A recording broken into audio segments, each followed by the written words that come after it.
دا د کابل کندهار عمومي شاهراه د هغه چې په تیرو 12 لسیزو کې د جنگ ماینونو زیات وزن او سیلابونو له امله کانډو کپر سوې. په تیر نظام کې مسؤلینو بار د دې لارې د بیا رغولو ژمنې وکړې، خو د نظام تر ختمه عملي نه سوې چې تازه د نوي نظام پر راتګ سره د تخریب شویو برخو د جوړېدو چارې پیل شوې.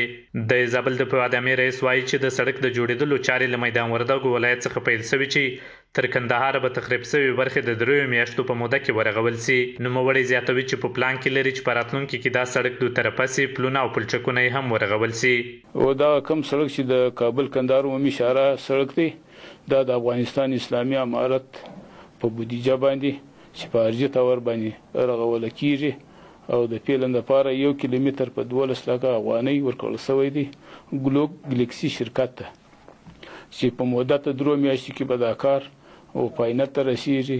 په راتلونکي کې موږ د اساسي تور چې دې ته موږ کوم اندازې پورې راپور لرو چې هغه به شاید د جادې د طرفه تر کابل کندهار هرات پورې جوړو به که خدای کوي. پر همدې شاهراه تیریدونکو موټر چلونکو هم د لارې له خرابوالي شکایت کوي او وایي چې خوښ دي چې د نوي نظام له راتګ سره سم د بیا رغولو کارونه پیل شوي او په خاصه توګه دا لار چې هر ورځ ورباندې سلګونه لوی او وړه موټر تګ راتګ کوي. والله ډېر ورسره په تکلیف و، ډېر سخت ورسره په تکلیف و. نو اوس دغه لږ دغه 40% 50% چې جوړه شوې ده له دغو نه وسایل انشاءالله چې دا چې ټوله جوړه شي ډېر به وسه.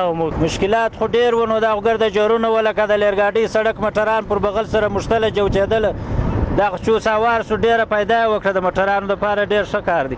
دا غټ موټران لار سره بنده سي، باره یو در بل سره ولاړې سره جنګونه یې، دا ډېره پیدا ده زموږ لپاره. و سړک انشاءالله سم دی، په دغه رقم چې جوړ شي ښه اساس ډېر اسودګي ده د موټروانانو دپاره، د سوارلۍ دپاره.